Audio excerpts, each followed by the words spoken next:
start. Today we'll start the admin one. Okay. We'll study the architecture of the Oracle database, exploring the Oracle database architecture. Oracle database के दो portion हैं, एक hard disk पे store होता है और एक मेमोरी के अंदर रन होता है.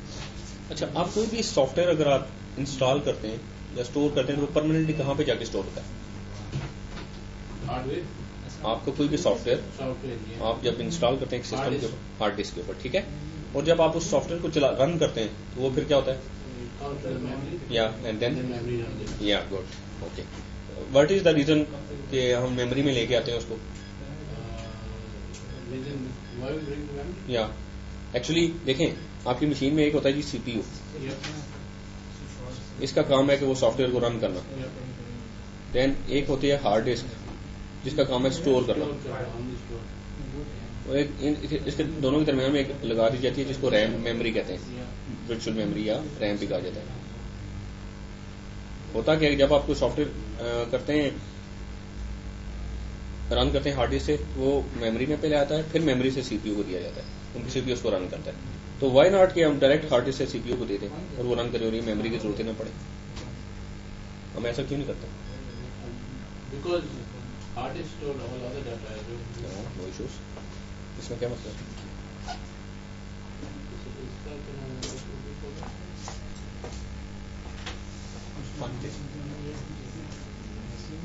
Okay. The hard disk is a very slow medium. ठीक है, जबकि CPU is ultra fast, very fast. Okay, if you compare it with the hard disk. So if we bring everything from hard disk and directly give it to the CPU will have to wait a lot, and most of its time will be wasted in waiting for the disk to respond. Okay, बहुत slow media. तो memory आपकी ना जो वो hard disk से बहुत ज्यादा fast है. सीपीयू से डेफिनेटली स्लो है, लेकिन हार्ड डिस्क से बहुत ज्यादा फास्ट है. तो क्या जाता है कि हार्ड डिस्क से प्रोग्राम लोड करके मेमोरी में लेके आते हैं और मेमोरी से फिर सीपीयू को दिया जाता है, ताकि सीपीयू को वेट ना करना पड़े, क्योंकि मेमोरी में एक दफा लोड हो जाता है, वहां से सीपीयू को जल्दी मिल जाता है, इंस्टेड के वो हार्ड डिस्क में से उसको रीड करे और फिर वो सीपीयू के पास है. दैट इज द रीजन कि कोई भी चीज है आपकी, चाहे आपका ऑपरेटिंग सिस्टम है, विंडोज है या लाइनक्स है, वो भी मेमोरी के पास होते हैं. चाहे आप माइक्रोसॉफ्ट ऑफिस है, एक्सेल है, कुछ भी आप डबल क्लिक करते हैं वो मेमोरी में जाकर उसका कोड लोड हो जाता है, वहां से फिर वो सीपीयू को मिलना चाहिए. तो memory is the area where your programs are stored for the time being. Okay, जो रनिंग प्रोग्राम्स है वो वहां पे स्टोर किए जाते हैं, उसको कहते हैं कैशे किए जाते हैं. जो running programs are cached into the memory. Okay, the reason is के hard disk is very slow media. The performance is the reason. To improve the performance, we store the programs into memory, and then from memory CPU picks those programs and executes as per requirement. Okay. Oracle भी ऐसे ही है. Oracle का जो software है वो आप install करते हैं हार्ड डिस्क के ऊपर. किसी एक फोल्डर में आप Oracle का सॉफ्टवेयर इंस्टॉल हो जाता है जब आप रन इंस्टॉल चलाते हैं. तो सॉफ्टवेयर जहां पे इंस्टॉल होता है जिस फोल्डर के अंदर, उसको Oracle होम कहते हैं.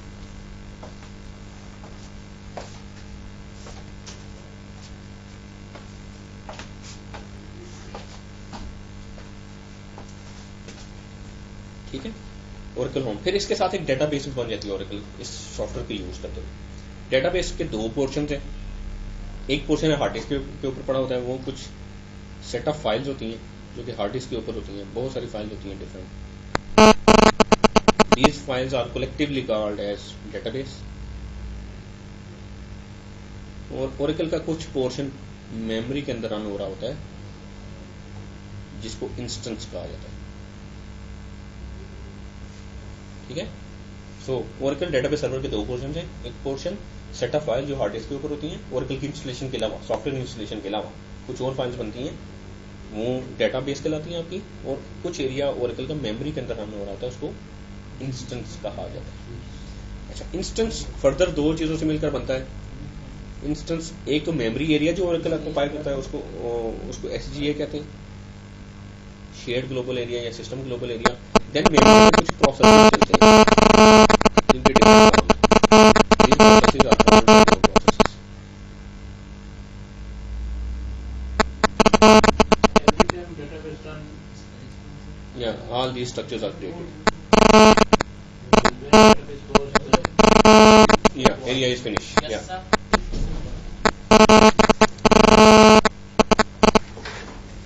सो इंस्टेंस आपका एसजीए प्लस बैकग्राउंड प्रोसेस से मिलकर बनता है। So if someone asks you what is instance, instance is the combination of SGA and background process. SGA is the memory area which Oracle occupies whenever Oracle starts up. जब भी आप जब आके SysSDB से कनेक्ट होते हैं ना और उसमें फिर स्टार्टअप की कमांड देते हैं, तो एक्चुअली क्या होता है, वो मेमोरी एरिया ऑक्यूपाई करता है अपने लिए, एसजीए बनाता है, फिर उसमें प्रोसेसिंग स्टार्ट करता है, फिर डेटाबेस ओपन हो जाती है, फिर आप उससे कनेक्ट हो सकते हैं। अगर ये एसजीए ना हो तो आप डेटाबेस से कनेक्ट नहीं हो सकते, डेटाबेस शट डाउन होगा। ठीक है। वो जो space is always the same space for Oracle or fixed wherever you want. No देखें, वो तो जो मेमोरी में जो फ्री स्पेस होगी वहाँ वो ले लेगा। ठीक है। अच्छा, अब इन दोनों को वन बाय वन देखते हैं, इन सारी चीज़ों को जी कि ये प्रोसेसेस क्या हैं एंड एसजीए क्या है, इंस्टेंस क्या है एंड सो ऑन। ठीक है, डिटेल में देखते हैं। पहले हम देखते हैं जी इंस्टेंस को।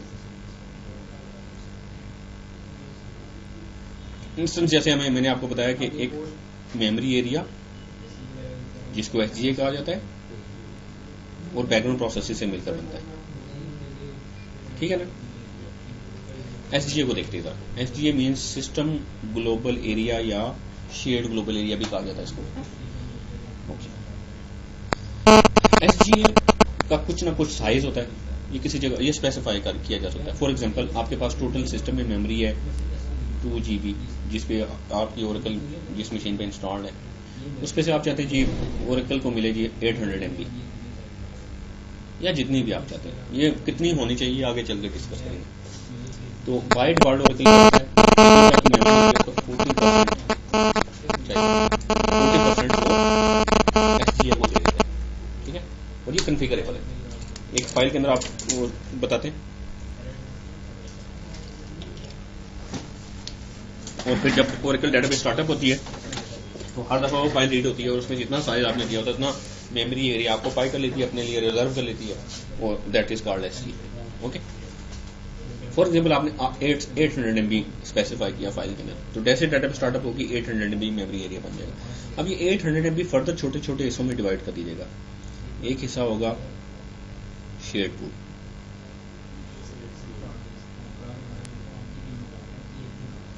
ठीक है, इसमें फर्दर 2 सब पोर्शन होंगे। एक है जी लाइब्रेरी कैशी,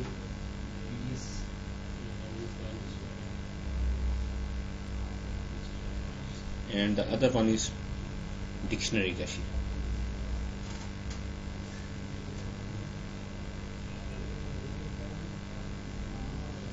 ठीक है, ये शेयर्ड वन। देन आपके पास एक और पोर्शन है दैट इज कॉल्ड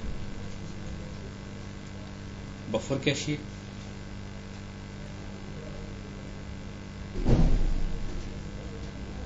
या इसको सिर्फ कैशे भी कहते हैं, या इसको डीपी कैशे भी कहते हैं।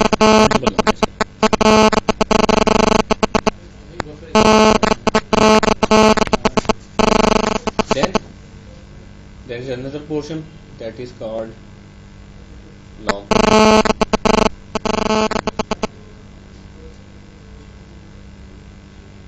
ठीक है। Then there is another portion that is called Java pool. Then there is another portion that is called last.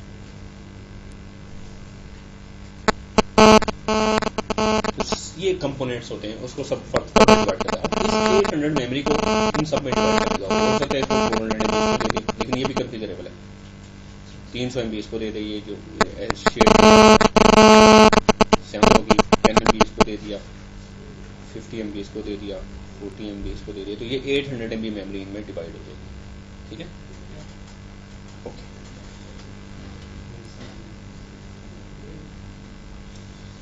अब एक यूजर एक डेटाबेस सर्वर से कैसे कनेक्ट होता है, यूजर ओपन करता है जी एसक्यूएल प्लस या कोई भी और टूल, और भी बहुत सारे टूल्स हैं जिनके थ्रू डेटाबेस कनेक्ट हुआ जा सकता है। वो टूल आप उसी मशीन से भी इन्वोक कर सकते हैं जिस पे ओरेकल इंस्टॉल्ड है, आप ओवर द नेटवर्क किसी मशीन से भी कर सकते हैं। लेट्स से आप इस मशीन पे ओरेकल है और ये भी मशीन नेटवर्क पे, आप यहाँ से एसक्यूएल प्लस इन्वोक करें और इस पे कनेक्ट हो जाए, ठीक है। तो ये भी हो सकता है उसी मशीन पे आप या ऐसे तो आपकी बड़ी इन्वायरमेंट में तो ऐसे ही होता है ना, डेटाबेस सर्वर एक ही होता है, बाकी सारे उसको कनेक्ट कर रहे होते हैं, या उनके पास क्लाइंट इंस्टॉल हुआ होता है और वो उनके पास वो टूल्स होते हैं जिनके थ्रू कनेक्ट हो सकते हैं, ठीक है। अच्छा, एसक्यूएल प्लस एक क्लाइंट टूल है जिसके थ्रू आप कनेक्ट हो सकते हैं, वो सर्वर पे भी अवेलेबल होता है, क्लाइंट साइड पे भी अवेलेबल होता है। अगर ओरेकल क्लाइंट आप इंस्टॉल करते हैं तो जैसे ही आप टूल इन्वोक करते हैं तो उस मशीन की मेमोरी में एक प्रोसेस इन्वोक होता है जहां पे आपने इसको इन्वोक किया, that process is called user process. For example user process 1 invoke किया, जैसे यूजर देता है user name password, connect user name और उसका पासवर्ड देता है। जैसे आप करते हैं कनेक्ट SysSD करते हैं या फिर आप करते हैं HR/HR करते हैं, ठीक है। तो क्या होता है, आप यूजर नेम पासवर्ड देते हैं तो आपका डेटाबेस सर्वर, लेट्स से जिस मशीन के ऊपर लेट्स से आपका डेटाबेस सर्वर है, डेटाबेस सर्वर की मेमोरी के अंदर एक प्रोसेस बनता है जिसको कहते हैं सर्वर प्रोसेस, और ये आपस में कम्युनिकेट करना शुरू कर देते हैं, ठीक है। For each user there is a single server process. Let's say आपके डेटाबेस सर्वर के साथ 10 यूजर्स कनेक्टेड है, एक और यूजर कनेक्टेड है एक और मशीन से, उसके लिए डेटाबेस सर्वर के ऊपर एक और सर्वर प्रोसेस होगा जो सिर्फ उसी के लिए काम करेगा। यूजर 3 कनेक्टेड है एक और जगह से,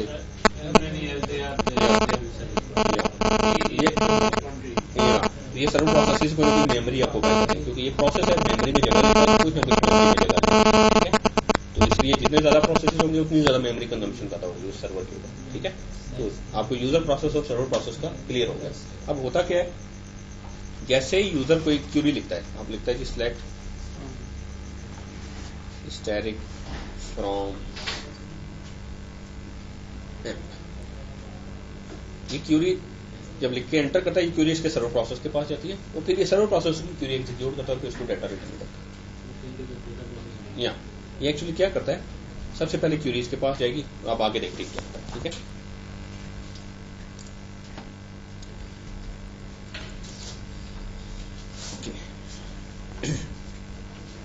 देखिए, यूजर प्रोसेस है यूजर की मशीन पे, उसके अगेंस्ट एक सर्वर प्रोसेस है सर्वर की मशीन पे, उस सर्वर में आपके पास ये SGA है, दिस इज योर SGA, और फिर बैकग्राउंड प्रोसेस पे भी आते हैं। आपने एक स्टेटमेंट लिखी कोई भी सिलेक्ट की या इंसर्ट की या अपडेट की, पूरी स्टेटमेंट लिखी आपने, वो स्टेटमेंट जाएगी सर्वर प्रोसेस के पास। सर्वर प्रोसेस सबसे पहले क्या करेगा, इस स्टेटमेंट का सिंटैक्स चेक करेगा, सबसे पहला काम। सिंटैक्स एंड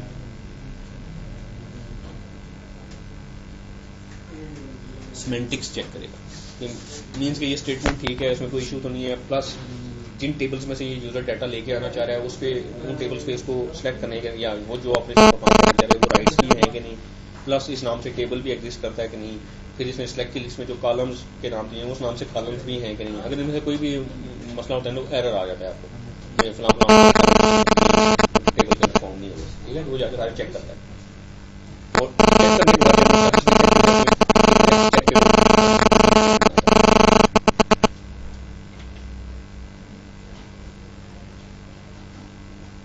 ठीक है। एग्जीक्यूशन प्लान कि क्यूरी एग्जीक्यूट कैसे करनी है, कहाँ से डाटा लेके आना है, कैसे लेके आना है, सॉर्टिंग करनी है नहीं करनी है, कैसे सॉर्ट करना है, और फिर सॉर्ट करने के बाद यूजर को कितना डाटा देना है, सारा डाटा रिटर्न कर देना है, ये कितना डाटा रिटर्न करना है, वो ये this is called execution plan, okay. और ये जो एग्जीक्यूशन प्लान है ना, ये CPU इंटेंसिव है, क्योंकि ये बहुत सारे एल्गोरिदम्स रन होते हैं, डिफरेंट तरह के एग्जीक्यूशन प्लान बनते हैं, उनमें से जो बेस्ट एग्जीक्यूशन प्लान होता है ना, और परफॉर्मेंस के हिसाब से वो उठा लिया जाता है, वो उसके हिसाब से क्यूरी एग्जीक्यूट करना स्टार्ट हो जाती है।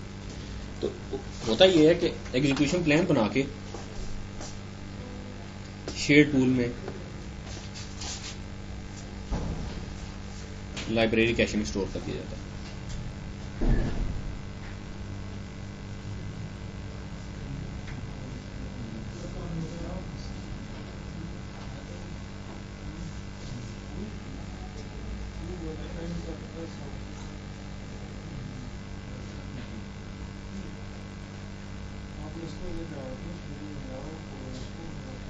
ठीक है। शेड पूल में आपका वो जो एग्जीक्यूशन प्लान है वो क्यूरी जो भी आपने लिखी है वो क्यूरी प्लस उसका एग्जीक्यूशन प्लान शेड पूल में सेव कर दिया जाएगा। इसी तरीके से एक और यूजर आया, उन्हें भी क्यूरी लिखी, तो वो क्यूरी सर्वर प्रोसेस के पास जाएगी। वो एक्चुअली कोई भी सर्वर प्रोसेस क्या करता है, वो डायरेक्ट एग्जीक्यूशन प्लान बनाना नहीं शुरू कर देता। वो सबसे पहले शेड पूल में जाके लाइब्रेरी कैशे में चेक करता है कि यही क्यूरी पहले किसी और ने या उसी यूजर ने एग्जीक्यूट तो नहीं की। अगर की होगी तो उसका एग्जीक्यूशन प्लान पड़ा होगा, तो एग्जीक्यूशन प्लान वही उठा के क्यूरी एग्जीक्यूट करना चाहिए। बहुत सारा काम बच जाएगा, ठीक है ना। एग्जीक्यूशन प्लान दोबारा नहीं बनाना पड़ेगा, बहुत सारा काम बच जाएगा और वो क्यूरी जल्दी एग्जीक्यूट काम जल्दी हो जाएगा, ठीक है। ठीक है जी। तो कोई भी किसी भी सर्वर के पास कोई क्यूरी आती है तो सर्वर प्रोसेस क्या करता है, उस क्यूरी को डायरेक्टली एग्जीक्यूशन प्लान नहीं बनाना शुरू करेगा। सबसे पहले जाके लाइब्रेरी कैशे में चेक करता है इस तरह की आइडेंटिकल क्यूरी किसी और यूजर ने तो नहीं रन की है। अगर रन की हुई है तो फिर उसका एग्जीक्यूशन प्लान उठा लिया जाएगा और क्यूरी एग्जीक्यूट करना स्टार्ट कर दी जाएगी। और अगर ये क्यूरी पहली दफा आई है और इसका एग्जीक्यूशन प्लान नहीं मिला उसको लाइब्रेरी कैशे में, तो उसका एग्जीक्यूशन प्लान बनेगा तो लाइब्रेरी कैशे में स्टोर कर दिया जाएगा, ठीक है। तो इसी तरीके से क्या होता है, बहुत सारे यूजर्स की क्यूरीज के एग्जीक्यूशन प्लान लाइब्रेरी कैशे के अंदर जाके स्टोर हो जाता है। उन एग्जीक्यूशन प्लान्स को बनाने के लिए जो डेटाबेस में इन्फॉर्मेशन चाहिए होती है, फॉर एग्जांपल के इस यूजर को उस जो उसने स्टेटमेंट लिखे उस टेबल्स के ऊपर राइट्स भी हैं कि नहीं, प्लस उस नाम से टेबल्स भी हैं कि नहीं, उन नाम से कॉलम्स भी हैं कि नहीं, इस तरह की बहुत सारी इन्फॉर्मेशन चाहिए होती है। वो इन्फॉर्मेशन जाके डाटा डिक्शनरी में स्टोर की जाती है, वो जाके डाटाबेस में से लेके आई जाती है और फिर यहाँ पे स्टोर करती जाती है, ताकि बार बार अगर एक यूजर और क्यूरीज लिखे वो उसकी इन्फॉर्मेशन हर दफा हार्ड डिस्क में से जाके रीड ना करना पड़े। हार्ड डिस्क में से जब भी कोई चीज रीड करनी पड़ती है that is called an IO, वो आईओ कहलाती है। तो हार्ड डिस्क में से जब भी रीड करना पड़ेगा वो हमेशा परफॉर्मेंस को इफेक्ट करेगा। तो ये मेमोरी आर्किटेक्चर बनाया इसलिए गया कि हर चीज जितनी भी मैक्सिमम चीजें वो मेमोरी के अंदर कैशे कर ली जाए ताकि हार्ड डिस्क के ऊपर कम से कम आया जाए, ठीक है। ओके, सो ये शेड पूल का क्लियर हो गया। शेड पूल में क्या होता है, what is stored? Shared pool got two portions, library cache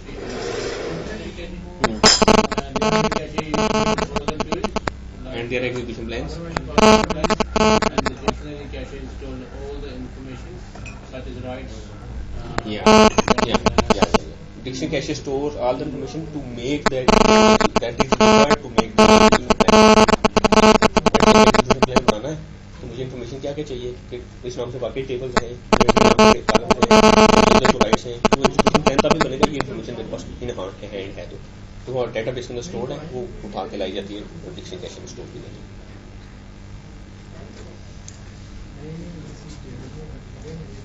what if के इसका साइज शेड पूल का साइज है 200 MB में से हो सकता है 100 MB लाइब्रेरी कैशे में मिलाओ, 100 MB डिक्शनरी कैशे में मिलाओ, ठीक है।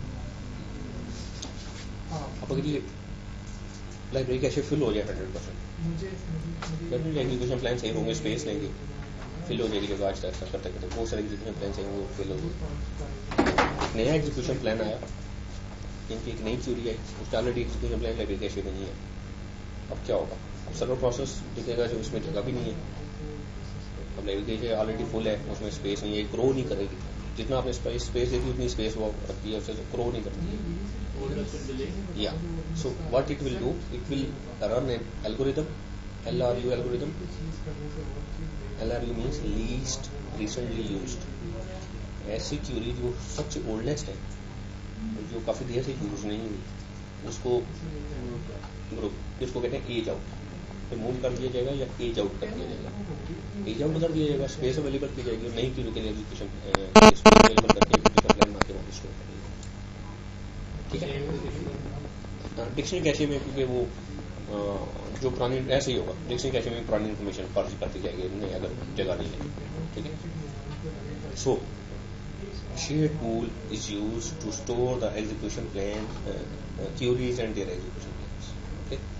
Now the next step is execution plan बन गया, स्टोर हो गया, अब क्यूरी एग्जीक्यूट होगी। क्यूरी एग्जीक्यूट होगी तो डाटा आपका पड़ा हुआ है हार्ड डिस्क के ऊपर फाइल्स के अंदर, ठीक है। नेक्स्ट स्टेप इसके डाटा लेके आना है। नेक्स्ट स्टेप उस क्यूरी की एग्जीक्यूशन प्लान में उसने एग्जीक्यूशन प्लान किया, इसे कहते हैं स्टेप्स। पहले नंबर पे डाटा लेना है, काउंट करना है, क्या करना है, क्या करना है, फोर्थ नंबर पे एंड सो स्टेप्स बनाने हैं। और पहले एग्जीक्यूशन स्टार्ट करेगा। फॉर एग्जांपल ये है कि उस फाइल में से डाटा लाएगा जहाँ से एग्जीक्यूशन प्लान में जो एड्रेस दिया होगा उस पर से डाटा लाएगा और डाटा डीबी कैशे या बफर कैशे में जाके स्टोर कर दिया जाएगा।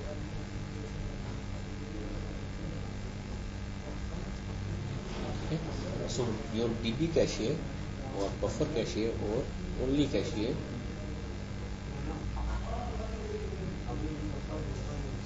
इसको डीबी कैशे भी कहते हैं। इसमें आपके मोस्ट सेशनली यूज डाटा आपने जो डाटा लाया आपको एम्प्लॉइज के टेबल में सारा डाटा आपको चाहिए, सिलेक्ट टाइप फ्रॉम एम्प्लॉइज करें, एम्प्लॉइज के टेबल में से सारा डाटा उठाएगा हार्ड डिस्क में से, वो हार्ड डिस्क में किसी फाइल में स्टोर हुआ होगा डाटा उठाएगा मेमोरी में शेयर्ड डाटाबेस बफर कैशे में रखेगा और वहाँ से फिर यूजर को रिटर्न करेगा। तो यहाँ पे रखने का क्या फायदा है? फायदा ये कि यही डाटा अगर कोई और यूजर क्यूरी करता है कभी, जैसे कि दूसरा यूजर आया उसने यही क्यूरी चलाई या उसको इनमें से कुछ डाटा चाहिए तो उसको हार्ड डिस्क में से नहीं लाना पड़ेगा, वो यहीं से उठा के यूजर को दे देगा। ठीक है, तो buffer cache is use to store most recently use data. इसी तरीके से जब ये फुल हो जाती है बहुत ज़्यादा नया डाटा आना होता है तो ये एल्गोरिथम चलता है जो ऐसा डाटा जो काफ़ी देर से पड़ा हुआ है और वो यूज़ नहीं हुआ, जो रीक्यूरी नहीं हुआ, उसको एज आउट कर दिया जाएगा और नए डाटा के लिए स्पेस पे लिख दिया जाएगा। ठीक है, और यूजर ऐसे ही होता है कि जब भी क्यूरी आती है सर्वर प्रोसेस के पास वो सबसे पहले एग्जीक्यूशन प्लान चेक करता है, अगर एग्जीक्यूशन प्लान नहीं है तो एग्जीक्यूशन प्लान बनाता है, एग्जीक्यूशन प्लान बनाने के बाद बफर कैशे को चेक करता है कि डाटा ऑलरेडी है, अगर डाटा मिल जाए तो ठीक है, नहीं मिले तो फिर वो हार्ड डिस्क में चलाता है। पहले ये मेमोरी एरिया चेक किए जाते हैं।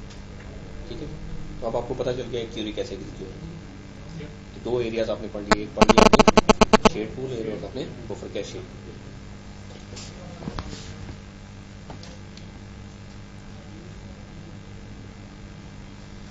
अब देखते हैं हार्ड डिस्क के ऊपर जो फाइल्स पड़ी हुई हैं।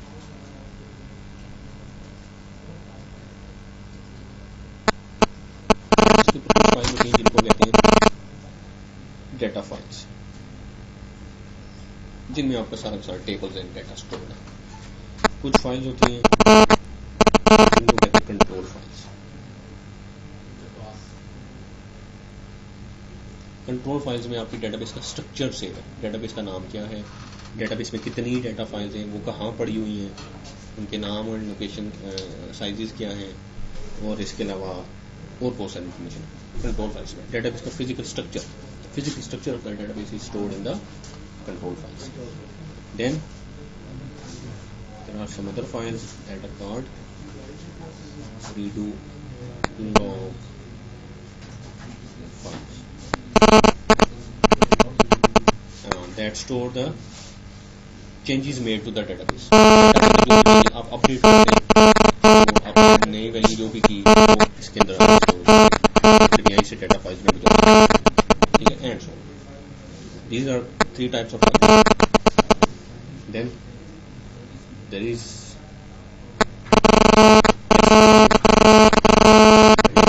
components मैंने आपको कुछ बता दिए। Then कुछ प्रोसेसेस चलते हैं डेटाबेस में। एक चलता है जी DBWR database writer, one is LGWR log writer, one is PMON, one is SMON system monitor, PMON means process monitor, one is CKCP.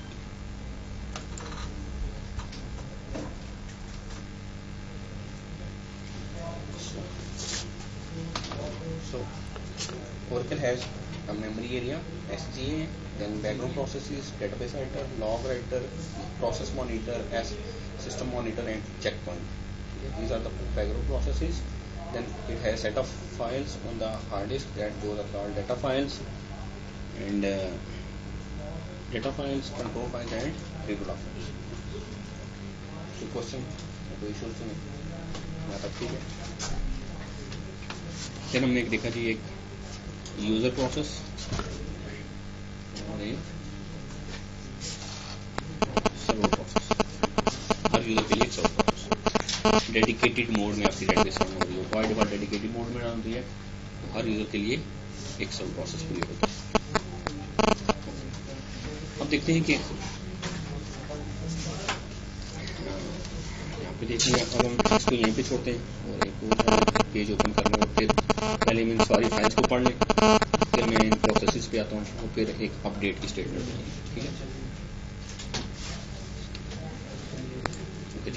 I will cover data files. Data files क्या है जी? There are many data files in the Oracle database जो कि stand alone exist नहीं करते।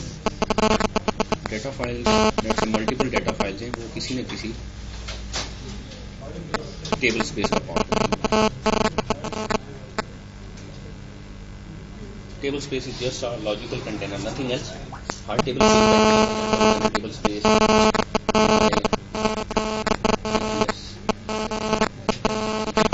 Table space है उसमें एक डेटा फाइल होगी रोज डेटा 01 और DBF और डेटा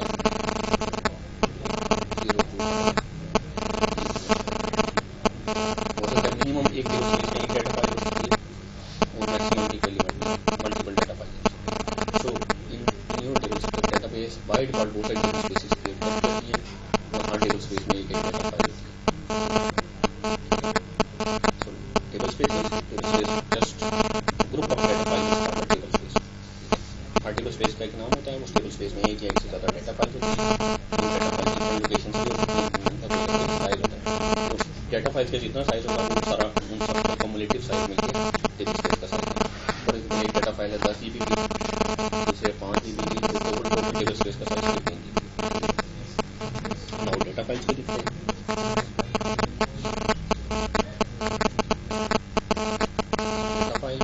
डेटा फाइल छोटे छोटे डिवाइड कर दिया जाता है। रोज पोर्शन एक्सट्रैक्ट्स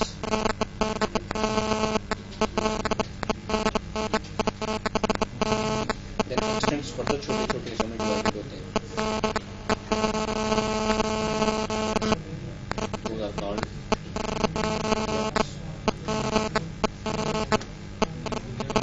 ठीक है। Table space data file then extends then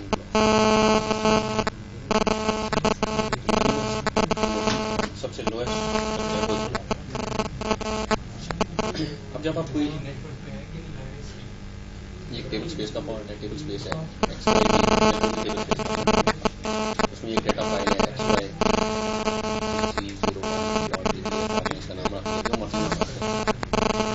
आपने यूजर क्रिएट किया, यूजर को आप क्योंकि यूजर को आपने करते हैं टेबल क्रिएट करते हैं, डेटा भी एंटर करते हैं, उसको आपने जो टेबल स्पेस दे दी, जैसे आपके पास बहुत सारी टेबल स्पेस है, जैसे कोई एक टेबल स्पेस उस यूजर को दे देंगे, वो कैसे देते हैं वो आगे चल करेंगे।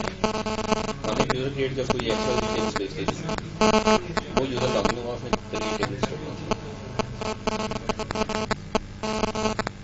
टेबल से क्या होता है लिस्ट ऑफ कॉलम्स की टेबल और टेबल उसकी जाके टेबल स्पेस में इस डेटा फाइल में जाके क्रिएट इसको बोला क्या इस टेबल को ये टेबल है इस एक्स टेबल को ये वाला एक एक्सटेंट एलोकेट हो जाएगा पूरा का पूरा। ये टेबल क्रिएट तो ये एक्सटेंट एलोकेट में डिपेंड करता है। बाय डिफॉल्ट जो एक्सटेंट है उसका साइज होता है 64 किलोबाइट। बाय डिफॉल्ट जो ब्लॉक का साइज होता है वो एक एक्सटेंट के ब्लॉक साइज क्रिएट कर रहे होते हैं, इंस्टॉलेशन कर रहे होते हैं, क्रिएशन कर रहे होते हैं, उसका ब्लॉक साइज स्पेसिफाई करते हैं, ब्लॉक साइज कितना होना चाहिए। या आगे चलिए एक्सप्रेशन एक दफा हम करेंगे तो बाय डिफॉल्ट अगर आप नहीं करते तो ब्लॉक साइज 8 किलोबाइट होता है। तो block size can be 2 kilobyte 16 और 30। तो बाय डिफॉल्ट 8 किलोबाइट जैसे आपने टेबल क्रिएट किया एक्स जब ये टेबल क्रिएट होता है डेटाबेस में जाकर एक्सटेंड एलोकेट हो जाता है तो that table is called a segment.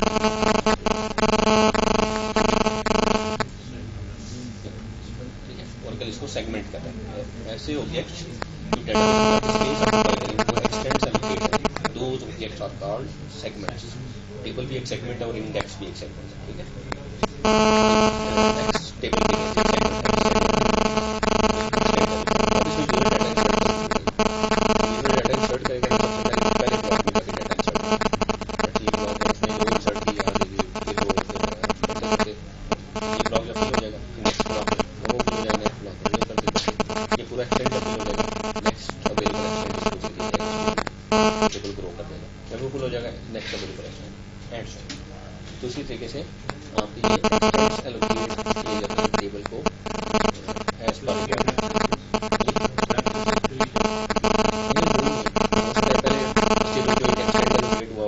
इसी तरह इसी यूजर ने एक और टेबल क्रिएट कर दिया, दूसरा एक्सटेंड दूसरे टेबल को एलोकेट हो जाए, तीसरा जब ये एक्सटेंड हुआ तो तीसरा एक्सटेंड होगा, तीसरा एक्सटेंड इसमें होगा। लेकिन ये जब रिकॉर्ड हो रहा होगा किसी जगह कौन कौन से टेबल्स को कौन से एक्सटेंड कौन से एक्सटेंड नहीं है, कौन से एक्सटेंड एक एक्सटेंड एक टेबल पर एलोकेट हो जाए, वही एक्सटेंड किसी दूसरे टेबल पर एलोकेट हो जाए, ठीक है, वो जाके रिकॉर्ड कर लेगा ये एक्सटेंड एलोकेट हो गया।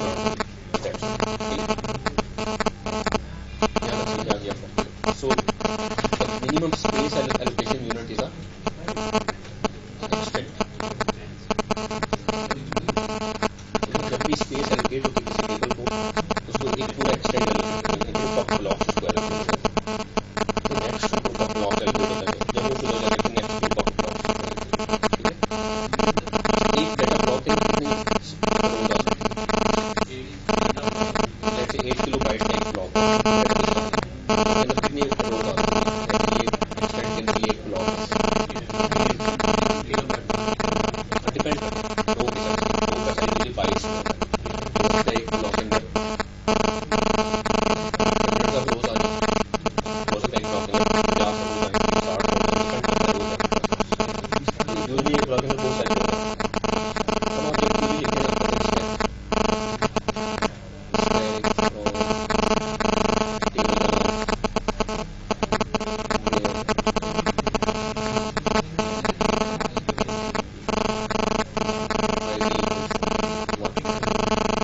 ID1 के अगेंस्ट एक ही रो है वो इस ब्लॉक में पड़ेगा।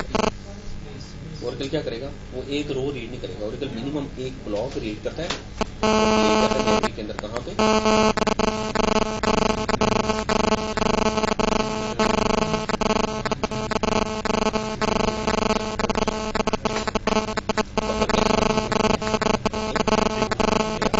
that block will be read into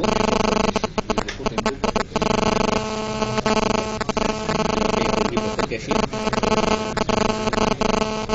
First one you will share to यहाँ पे queries होंगी and there will be a cache जिसके अंदर आपको blocks प्लेस किए।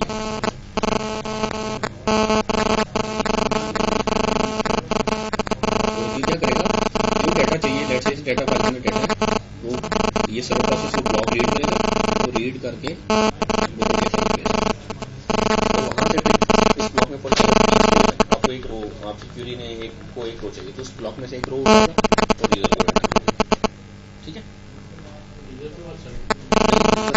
प्रोसेस उठाएगा उसको रिटर्न कर देगा, फिर आपको आपको रो नहीं ये रो है, ठीक है, तो वो बैकएंड के लिए हो रहा है। तो आपको डाटा फाइल्स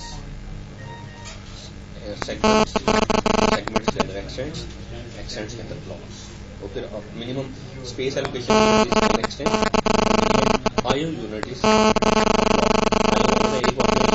एक वक्त में ओरेकल मिनिमम रीड करता है वो एक ब्लॉक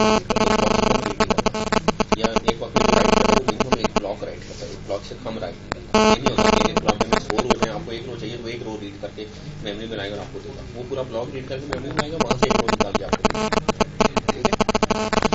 तो question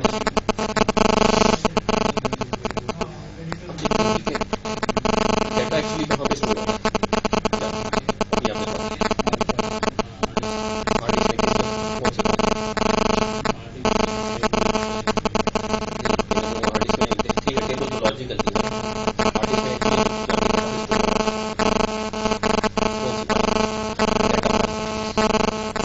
data is stored into data file. अब एक डाटा फाइल है इसको ये एग्जांपल ले लेते हैं, डेटा फाइल थोड़ा लार्ज करते हैं। इस डेटा फाइल के अंदर डेटा पड़ा हुआ है, फॉर एग्जांपल पड़ा हुआ है एक डाटा है वो 500 तो ये सेव कर देते हैं। अब इस डाटा को आपने चेंज करना है, इसको 500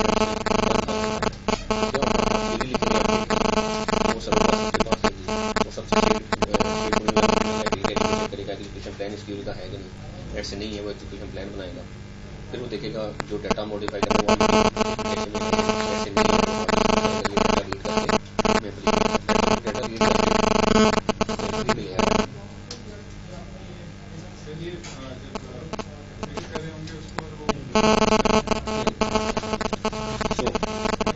ये डाटा है, इसको मॉडिफाई करना है हमें, इसको 500 से 1000 करना है, तो रीड होके मेमोरी में आ गया। उससे पहले एजुकेशन प्लान बना सब कुछ आए होगी मेमोरी में आया, अब इसको चेंज करना है। सर चेंज करने से पहले क्या होगा, इस पर एक लॉग लगा दीजिएगा ताकि ये कोई और यूजर ना चेंज कर सके, ठीक है। ये वाली इसको लॉग लगाया जाएगा, लॉग लगा के यहाँ पे चेंज नहीं किया जाएगा, चेंज यहाँ पे किया जाएगा मेमोरी में, क्योंकि यहाँ पे फास्टर ऑपरेशन, ठीक है। यहाँ पे इसको 500 से चेंज करके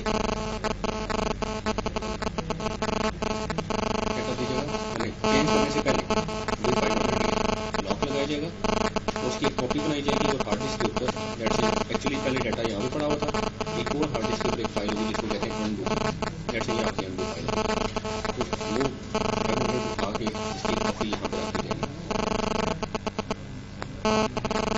ठीक है। तो फिर इसको चेंज कर दिया जाएगा।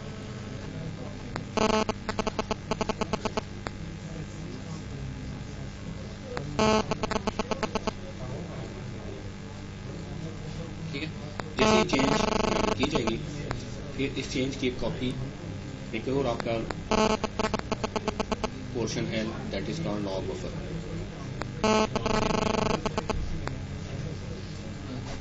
ये चेंज ये 1000 साथ ही एंटर कॉपी कर दीजिएगा, यहाँ पे भी ये जो भी वैल्यू चेंज हुई है वो इधर कॉपी कर दीजिएगा। यहाँ से क्या होगा, यहाँ से ये लॉग राइटर ये चेंज उठाएगा और रीड लॉग फाइल्स में जाके राइट कर देगा। ये एक प्रोसेस चलता है, कोई भी डाटा मॉडिफाई होता है, तो जो यूजर मॉडिफाई कर रहा है, डाटा आ रहा है बफर कैशे के अंदर, उस पर लॉक लग रहा है, उसकी फोल्ड कॉपी बनाई जा रही है अनडू के अंदर, फिर उसका डाटा चेंज किया जाता है, वो चेंज साथ ही लॉग बफर में चली जाती है, लॉग बफर से फिर वो लॉग रेडो उठा के रीड लॉग ग्रुप्स के अंदर क्लियर। रीड लॉग ग्रुप्स के अंदर इस तरह का पूरा डाटा आता है। आपके ये रीड लॉग ग्रुप्स एटलीस्ट आपको 2 चाहिए होते हैं आपके डेटाबेस में। जब एक ग्रुप फिल हो जाता है तो लॉग रेडो नेक्स्ट ग्रुप पे चला जाता है, ये प्रॉपर्ली राइट कर रहा है और इनका फिक्स साइज है, ठीक है। जब ये फुल हो जाएगा दूसरा ग्रुप लॉग राइटर वापस पहले पे आ जाएगा, इन्फॉर्मेशन ओवर राइट करना शुरू कर देगा। इसी तरीके से सर्कुलर फैशन में चलता रहता है, मिनिमम 2 ग्रुप चाहिए होते हैं, 2 से ज़्यादा ग्रुप चाहिए होते हैं।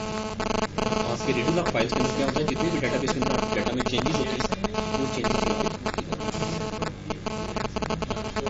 यहाँ पे स्टोर किया, ठीक है। देखते हैं दोबारा फिर आएंगे।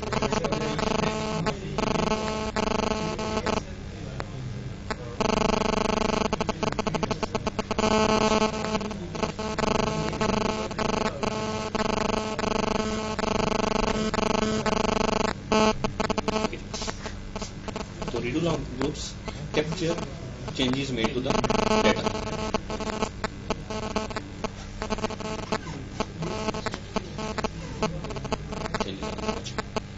अब लेट्स से यूजर मान लें उसने डाटा चेंज किया, वो चेंज यहाँ पे हुआ होगा, एक्चुअली डाटा यहाँ पे है, चेंज यहाँ पे हुआ है, तो उस चेंज की कॉपी यहाँ पे रखी गई। जैसे ही यूजर ने कमिट कर दिया, तो क्या मतलब है इसका, परमानेंट हो गया। कहाँ पे राइट होगा डाटा पे, data file, no it will not be like that. Actually क्या होगा कि अगर तो डाटा पड़ा हुआ लॉग बफर के अंदर और अभी तक वो रीड लॉग फाइल में राइट नहीं हुआ, जैसे आप कमिट करेंगे तो लॉग बफर से उठा के रीड लॉग फाइल में राइट कर दिया जाएगा और उसको मार्क कर दिया जाएगा। फॉर एग्जाम्पल इस डाटा को मार्क कर दिया जाएगा कि ये कमिटेड डाटा है, इसको एक नंबर दे दिया जाएगा, that number will be called as SCN, system change number.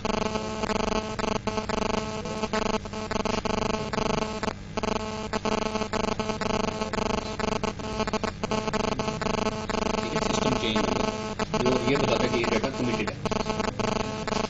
तो आपकी जो रेगुलर फाइल्स हैं उनमें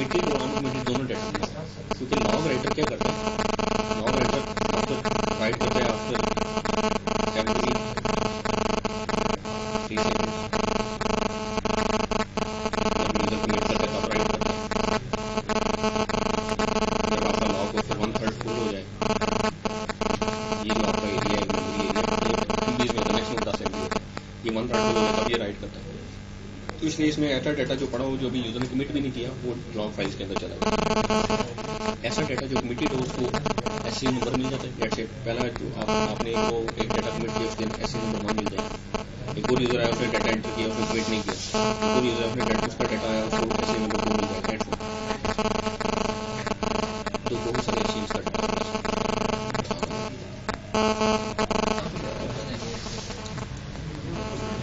SCM क्या होता है जी? What is SCM? System change.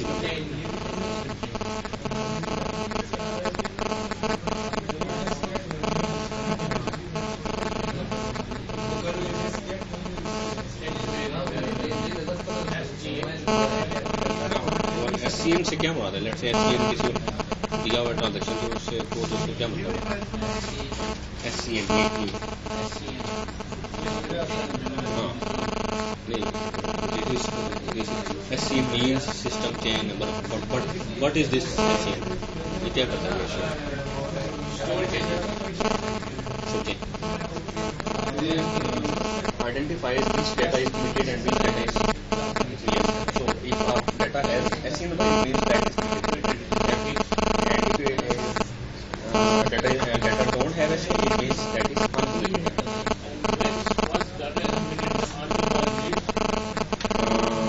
Yeah, it will be deleted after some time. No, after some time. आगे चल के पढ़ेंगे। क्योंकि इम्पोर्टेंट है ये, बहुत इम्पोर्टेंट SCM और आगे check point company.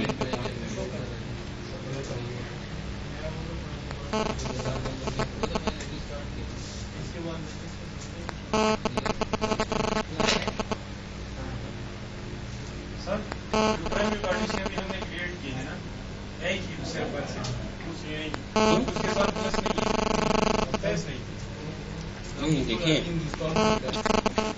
DB cache मैं इसको सारी डायग्राम नहीं ड्रा कर रहा, जो हमें ये सब काम की चीजें वो ड्रा कर रहा था क्या ठीक है।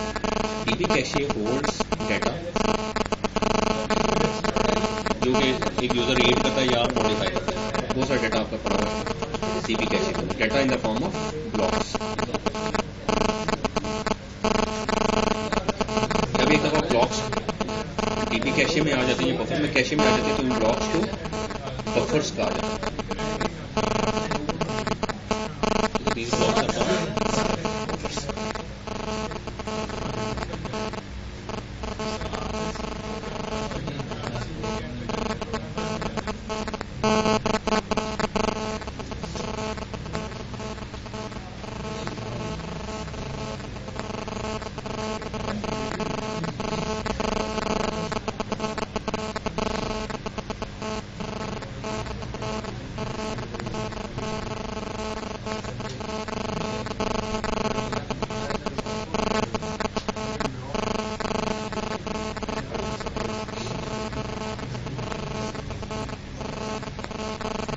इनको रेगुलर ग्रुप्स फाइल्स भी कहते हैं, ऑनलाइन रेगुलर ग्रुप्स भी कहते हैं। ठीक है, रेगुलर फाइल्स या रेगुलर ग्रुप्स या ऑनलाइन रेगुलर ग्रुप्स।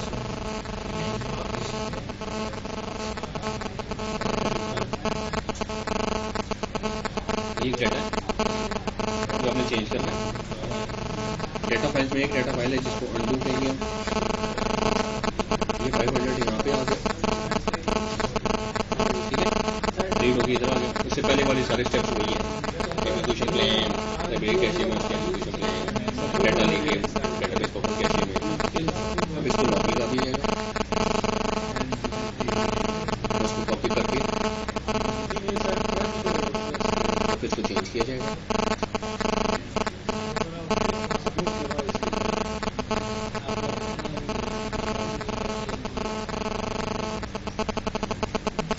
साथ ही इसकी कॉपी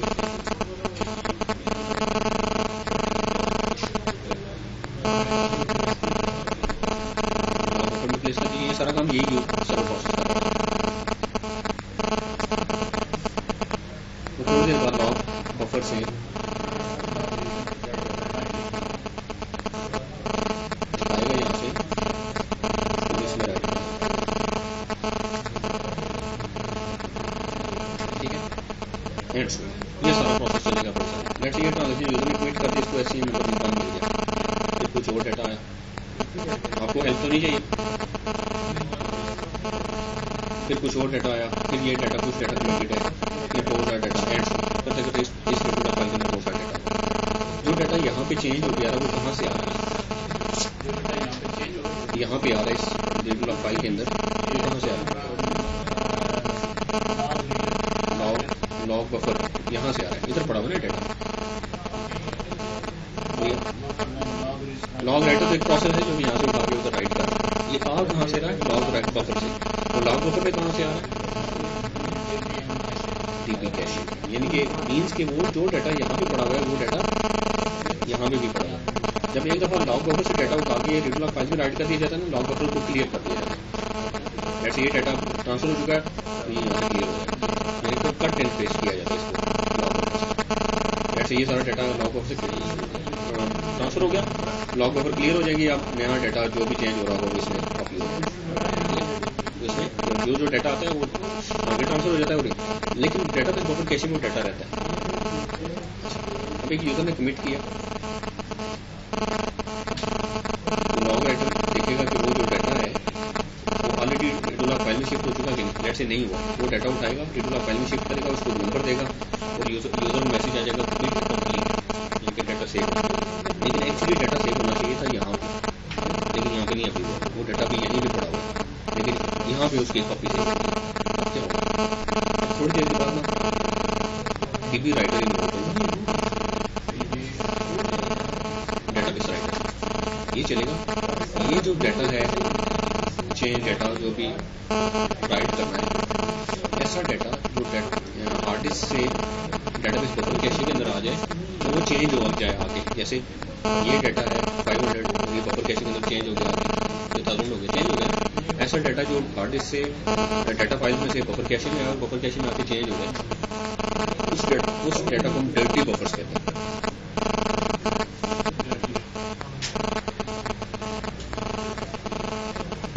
तो ऐसा डाटा जो कि डाटा फाइल में से आए बफर कैशे में लेकिन आगे चेंज ना हो, वो डर्टी बफर सिंपली बफर्स कहते हैं, ठीक है, डर्टी बफर्स मीन्स के चेंज डाटा, तो डेटाबेस राइटर क्या करेगा, थोड़ी देर बाद इन्वोक होगा, डर्टी बफर्स उठाएगा और जहाँ राइट करने वहाँ पे राइट कर देगा, लेट से यहाँ पे राइट करने यहाँ पे 1000 हो जाएगा, एंड जिन फाइल में जो डाटा चेंज हुआ है कमिट हो गया वो राइट कर देगा, लेकिन सारा नहीं राइट करेगा, लेट से आपकी डेटाबेस बफर कैशे में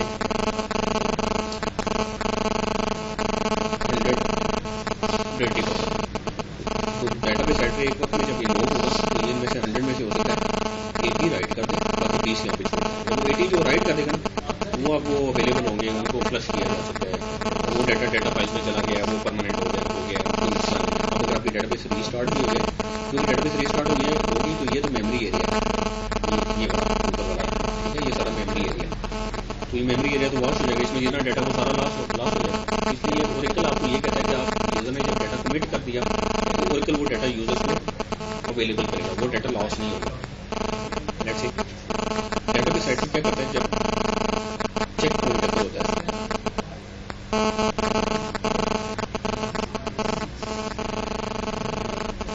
डेटाबेस राइटर डर्टी डाटा उठाता है और डाटा फाइल में राइट करता है तब जब चेक पॉइंट होता है, वैसे नॉर्मली आपका डाटा रेगुलर फाइल में राइट किया जाता है, ठीक है, या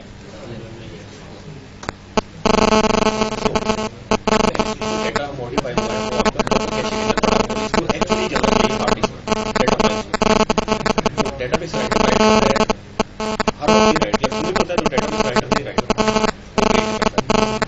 हो जाता है डेटाबेस राइटर सब राइट, चेक पॉइंट का पता होता है, चेक पॉइंट का होता है कि इस केसेस में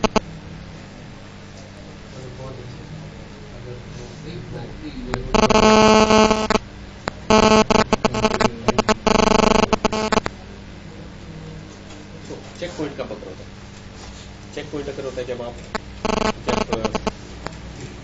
टाइम रीच हो जाता है, आपने टाइम सेट किया होगा 5 मिनट बाद मैं डेटाबेस में चेक पॉइंट करूँगा, तो 5 मिनट बाद चेक पॉइंट करूँगा, डेटाबेस राइटर को सिग्नल जाएगा जी चेक पॉइंट हो गया है, वो डेटाबेस बफर कैशे से डर्टी बफर उठाएगा, डाटा फाइल में राइट करना शुरू करेगा, टाइम वेस्ट होता है। यहाँ पे जब एक लॉग राइटर एक ग्रुप पे राइट करता है, वो ग्रुप फिल हो जाता है, तो लॉग राइटर नेक्स्ट ग्रुप पे स्विच कर देता है, that is called log switch log writer एक ग्रुप पे राइट करके फिनिश कर लेता है उसको, वो फिल हो जाता है, लॉग राइटर नेक्स्ट ग्रुप पे चला जाता है, दैट इज लॉग स्विच। जब लॉग स्विच अगर होता है तब भी चेक पॉइंट अगर हो जाता है बैकएंड पे, चेक पॉइंट लॉग स्विच पे अगर होता है। आपका ये जो डेटाबेस बफर कैशे है ये 1/3 फुल हो जाए, डेटाबेस को आप शट डाउन करें प्रॉपर तरीके से, चेक पॉइंट अगर होता है यूजर मैनेज टेबल स्पेस है तब चेक पॉइंट अगर इन केसेस में चेक पॉइंट। और एक प्रोसेस है CKPT के नाम से,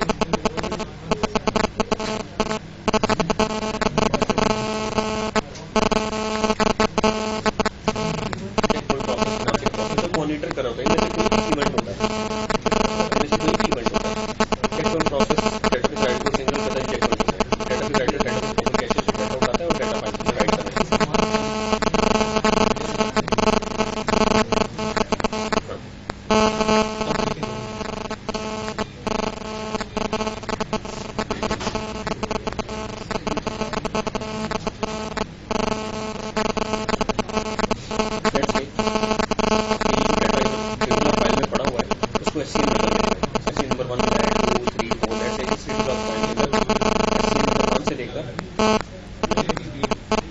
SCN नंबर 80 तक डाटा पड़ा है, तो ये डाटा यहाँ पे भी पड़ा होगा, ऐसे चेक पॉइंट एक करूँगा,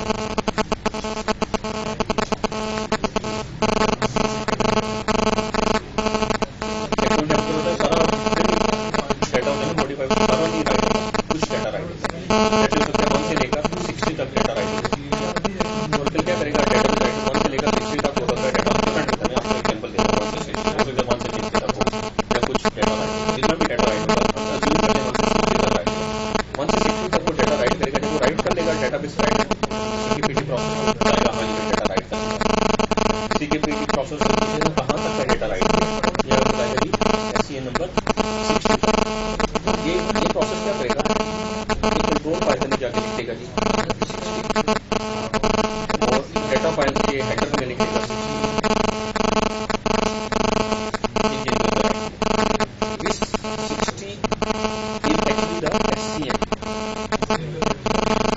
SCN उस SCN ये वो SCN नंबर है जहाँ तक का डाटा, वो चेंज नंबर है ये जहाँ तक का डाटा डाटा फाइल में लागू होगा, ठीक है। Now this number will be called checkpoint number।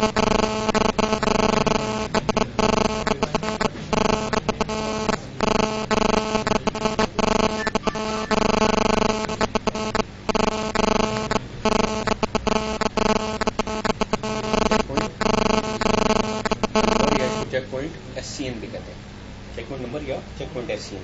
अब इसका क्या फायदा है, इसका फायदा ये है कि अगर से कितना डाटा रह गया बफर कैशे के अंदर 20, अब इस दौरान क्या हुआ कि आपको डेटाबेस मशीन आपकी रीस्टार्ट होगी, सो क्या होगा, वो जो 20 डाटा इधर बफर कैशे में पड़ा हुआ था वो तो क्या लॉस हो गया, लॉस हो गया।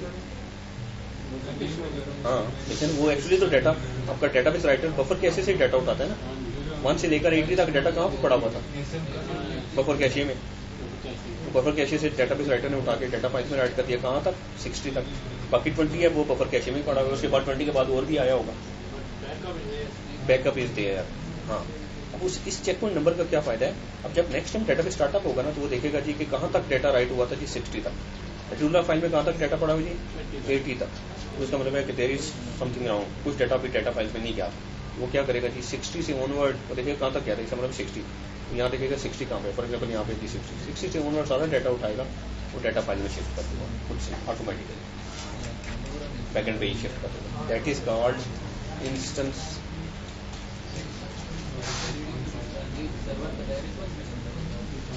रिकवरी, ठीक है।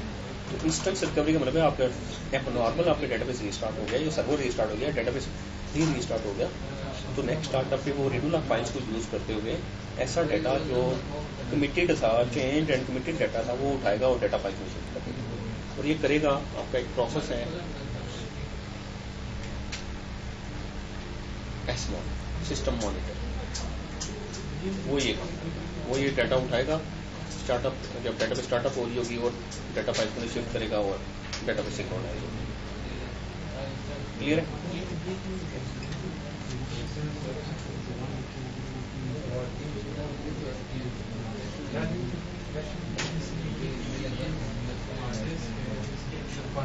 वर्चुअल सर्वर से आप कनेक्ट होते हैं तो क्लाइंट या तो डेटाबेस सर्वर से डायरेक्ट कनेक्ट हो सकता है या मिडिल टीयर के थ्रू कनेक्ट होता है। यूजली मिडिल टीयर के थ्रू, मिडिल सर्वर जिसको वेब सर्वर भी कहते हैं आप, जिसको एप्लीकेशन सर्वर भी कहते हैं। इस पर आपके सारी की सारी एप्लीकेशन जो फॉर्म्स आपने बनाए होते हैं ना, वो इस सर्वर पे होते हैं, उसको मिडिल टीयर कहा जाता है।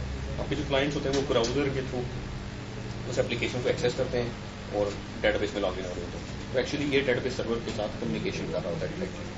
आपके एंड यूजर को डेटाबेस का नहीं पता होता नॉर्मली, ठीक है, अगर वो एप्लीकेशन के थ्रू लॉगिन हो रहा है। लेकिन अगर आप SQL Plus के थ्रू लॉगिन हो रहे हैं तो फिर आप डायरेक्टली डेटाबेस सर्वर से कम्युनिकेट कर रहे हैं, ठीक है।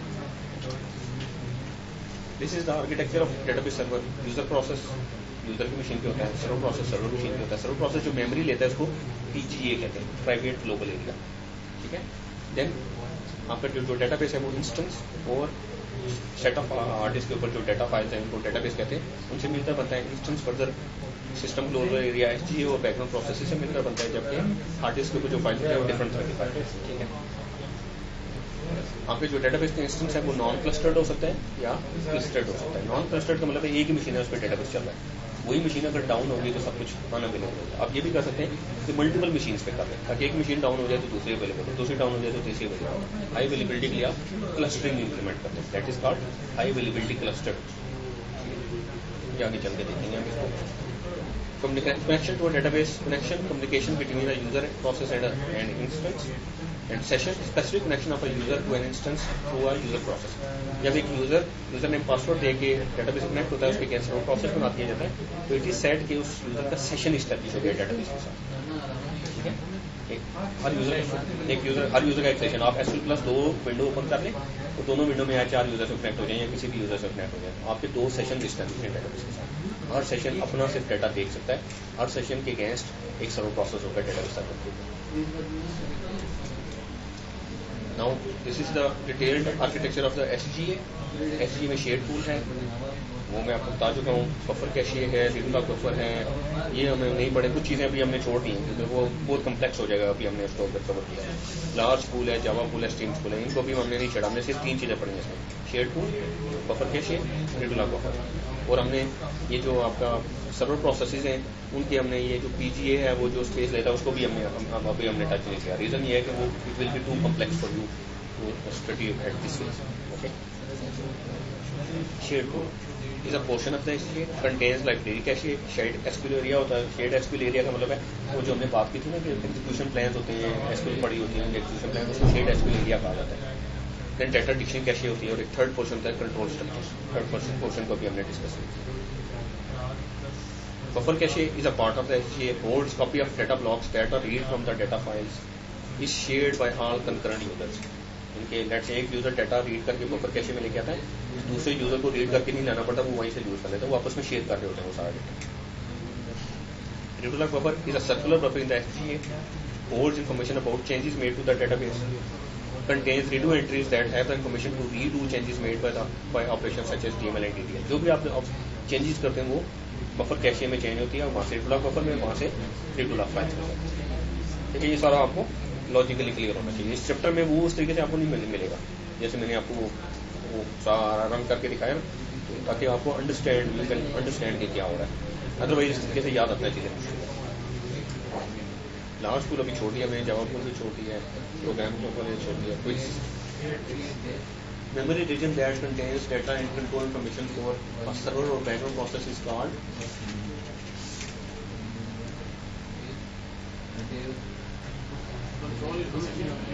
एक सर्वर प्रोसेस या बैकग्राउंड प्रोसेस जो मेमोरी एरिया लेता है और उस मेमोरी एरिया में अपनी इंफॉर्मेशन मेंटेन करता है, उस मेमोरी एरिया को क्या कहते हैं?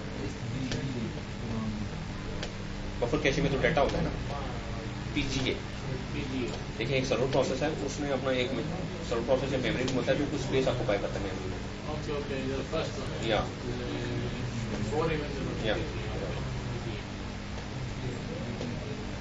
what is stored into the database buffer cache from the data files?